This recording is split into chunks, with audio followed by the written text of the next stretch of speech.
మంచిర్యాల జిల్లా కేంద్రంలోని మార్కెట్ ఏరియాలో బీఆర్ఎస్ నాయకులు ఎన్నికల ప్రచారం నిర్వహించారు.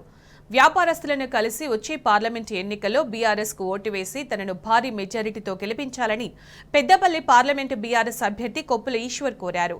కాంగ్రెస్ అధికారంలోకి వచ్చిన తర్వాత హామీలను నెరవేర్చకపోవడంతో ప్రజలలో ఆ పార్టీపై పూర్తి వ్యతిరేకత వచ్చిందంటున్న పెద్దపల్లి పార్లమెంటు బీఆర్ఎస్ అభ్యర్థి కొప్పుల ఈశ్వర్తో మా మంచిర్యాల ప్రతినిధి Umesh face to face. Peddapalli parliament నియోజకవర్గ పరిధిలో బీఆర్ఎస్ ప్రచారంలో దూసుకుపోతోంది. మంచిర్యాల జిల్లా కేంద్రంలోని ప్రధాన మార్కెట్ ఏరియాలో బీఆర్ఎస్ ఎన్నికల ప్రచారంలో కొప్పుల ఈశ్వర్ పాల్గొన్నారు. బీఆర్ఎస్ ఎంపీ అభ్యర్థి ప్రస్తుతం మనతో పాటు కొప్పుల ఈశ్వర్ గారు ఉన్నారు. వారిని అడిగి మరిన్ని వివరాలు తెలుసుకునే ప్రయత్నం చేద్దాం. కొప్పుల ఈశ్వర్ గారు, చెప్పండి, ప్రధానంగా మీ ఎన్నికల ప్రచారంలో ప్రజల నుంచి ఏ విధంగా స్పందన వ్యక్తమవుతోంది? ఈ ఎన్నికల ప్రచారంలో ప్రజల యొక్క సానుకూలత మనకు కొట్టొచ్చినట్టుగా కనబడుతూ ఉంది.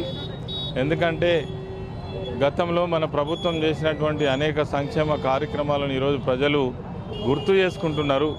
అదేవిధంగా కొత్తగా వచ్చినటువంటి ప్రభుత్వం అంతకంటే గొప్పగా చేస్తారని ఆశించినప్పటికీ 4 నెలల్లోనే గత ప్రభుత్వం కేసీఆర్ గారి నాయకత్వంలో మరి అమలు చేసినటువంటి ఏ ఒక్క సంక్షేమ కార్యక్రమాన్ని అమలు చేయకపోగా మరి ఎన్నికల ముందు వాళ్ళు చేసినటువంటి ఏవైతే తప్పుడు వాగ్దానాలు ఉన్నాయో ఒక్కటి కూడా అమలు చేసేటువంటి ఆలోచన కానీ మరి వాళ్లకు ఆ ఇష్టం కానీ లేదు. అందుకోసమే మరి ఈరోజు ప్రజల్లో తీవ్రమైనటువంటి వ్యతిరేకతను ఎదుర్కొంటున్నారు. ఇప్పటికే లక్షల ఎకరాలలో పంటలు ఎండిపోయినాయి, రైతులు ఆత్మహత్యలు అవుతూ ఉన్నాయి. అదేవిధంగా ఫ్రీ బస్ పెట్టడం వల్ల ఆటో డ్రైవర్ల బతుకులు ఆగమైపోయినాయి. అదేవిధంగా వాళ్ళు చెప్పిన ఏ ఒక్క వాగ్దానం కూడా అమలు చేయకపోవడం వల్ల ప్రజల్లో మరి విశేషమైనటువంటి స్పందన వస్తూ ఉన్నది. కాబట్టి పెద్దపల్లి పార్లమెంటు నియోజకవర్గంలో ప్రజల యొక్క మద్దతు, ఆదరణ మాకు సంపూర్ణంగా ఉన్నదని భావిస్తున్నాం. ప్రధానంగా మీరు ఏదైతే ఈ 4 నెలల కాంగ్రెస్ పాలనలో మీరు విస్తృతంగా పర్యటిస్తున్నారు, పెద్దపల్లి నియోజకవర్గ పార్లమెంట్ నియోజకవర్గ వ్యాప్తంగా 7 అసెంబ్లీ నియోజకవర్గం, ప్రధానంగా ఏ సమస్యలు మీకు ఎదురవుతున్నాయి? అన్ని వర్గాల ప్రజలను కూడా మీరు కలుస్తున్నారు. ప్రధానంగా వాళ్ళు ఏ సమస్యలు మీ దృష్టికి తీసుకొస్తున్నారు ప్రజలు?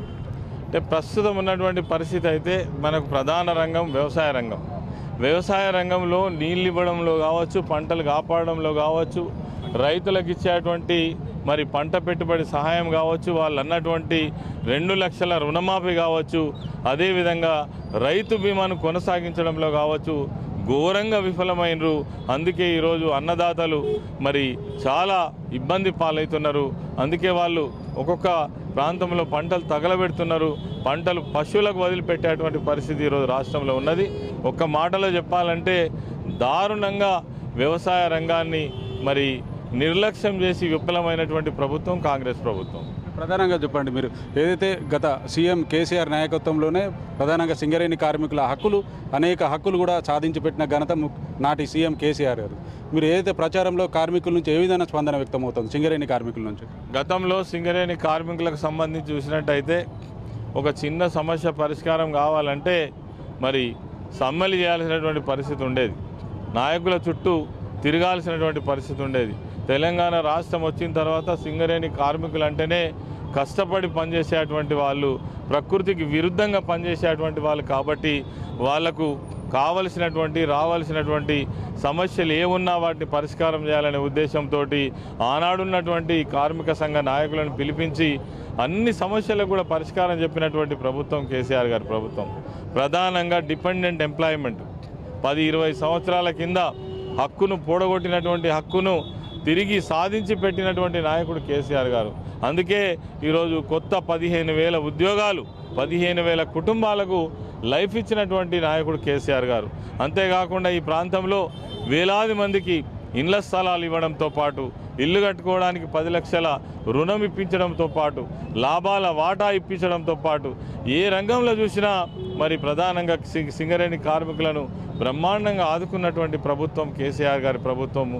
అందుకే మేము సింగరేణి కార్మికులను కోరుతా ఉన్నాం, సింగరేణి సంస్థ సురక్షితంగా ఉండాలంటే, కార్మికుల హక్కులు ఇంకా గొప్పగా ముందుకు సాగాలంటే ఖచ్చితంగా బీఆర్ఎస్ పార్టీకి ఓటు వేయమని మాత్రం వాళ్ళను కోరడం జరుగుతూ ఉంది. పెద్దపల్లి పార్లమెంట్ నియోజకవర్గ పరిధిలో ప్రధానంగా ఇవాళ కాంగ్రెస్, బీజేపీ నుంచి పార్టీల నుంచి మీకు ఏ విధమైన పోటీ ఉండబోతుంది అంటున్నారు? అంటే వాళ్ళ ప్రయత్నం వాళ్ళు చేస్తున్నారు, కానీ మేము అడిగే ప్రశ్న ఒక్కటే. ఇలా కాంగ్రెస్ దాదాపు 240 వాగ్దానాలు చేసినారు, 6 గ్యారంటీలు అమలు చేస్తామని చెప్పినారు. ప్రధానమైనటువంటి విషయాలు ఏవైతే ఉన్నాయో ఒక్క దాని మీద కూడా ఇప్పటి వరకు ఉలుకు లేదు పలుకు లేదు. మరి ఈ రాష్ట్రంలో జరుగుతున్నటువంటి ఈ రైతు ఆత్మహత్యలకు కానీ, ఆటో డ్రైవర్ల ఆత్మహత్యలకు కానీ, పంటలు ఎండిపోతే కానీ ప్రభుత్వం పట్టనట్టే ఉన్నది.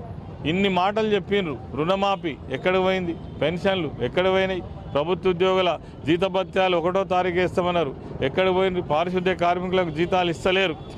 ఇట్లా చూసుకుంటూ పోతే ఇదివరకు శాంక్షన్ అయినటువంటి SDF నిధులు కావచ్చు, లేదంటే DMFT నిధులు కావచ్చు, ఇతర డిపార్ట్మెంట్ నుంచి వచ్చినటువంటి నిధులతో వచ్చిన వర్కులన్నీ కూడా రద్దు చేసి మరి వాళ్ళు ఏదో గొప్ప సాధించినామని అనుకుంటున్నారు. ప్రజల సౌకర్యాల కోసం తీసుకొచ్చినటువంటి ఆ పనులన్నీ కూడా పూర్తయితే ప్రజలకు సౌకర్యవంతం అవుతాయి. వాళ్ళని ఎందుకు రద్దు చేసినో కూడా చెప్పాలి. వాస్తవంగా 100 కోట్ల రూపాయలు ఒక్కొక్క నియోజకవర్గంలో, వాటికి కూడా దిక్కులేదు. 4 నెలలైనా పేద ప్రజలకు ఇచ్చే సీఎం రిలీఫ్ ఫండ్ ఒక్కరికి గుడిస్తలేరు. LOC సిస్టమ్ ఉన్నదా లేదా తెలియదు. కాబట్టి ఇవన్నీ అస్తవ్యస్తమైనటువంటి విషయాలు ఈరోజు ప్రభుత్వం అవలంబిస్తుంది. కాబట్టి ఎట్టి పరిస్థితులలో కాంగ్రెస్ పార్టీ దిక్కు చూడడానికి కూడా ఇష్టపడతలేరు ప్రజలు, అన్ని వర్గాలని ఈ సందర్భంగా మనం చెప్పుకోవచ్చు. ఓకే, థ్యాంక్ యూ అండి. మొత్తంగా ఇవాళ కాంగ్రెస్ పార్టీ ఏదైతే ఎన్నికల్లో ఇచ్చిన హామీలు ఏదైతే తప్పకుండా కూడా నెరవేర్చాలని ఇవాళ కాంగ్రెస్ ప్రభుత్వ వైఖరి వల్లనే రైతుల ఆత్మహత్యలు, ఆటో డ్రైవర్ల ఆత్మహత్యలు కూడా ప్రధానంగా కాంగ్రెస్ పార్టీ వైఖరి కారణమంటూనే ఇవాళ పెద్దపల్లి పార్లమెంట్ నియోజకవర్గంలో బీఆర్ఎస్ ప్రచారంలో దూసుకుపోతుందంటున్నారు బీఆర్ఎస్ పార్లమెంట్ అభ్యర్థి కొప్పులీశ్వర్. ఇది ఇక్కడ తాజా పరిస్థితి. ఇప్పుడు శ్రీనివాస్తో ఉమేష్ టీన్యూస్ మంచిర్యాల.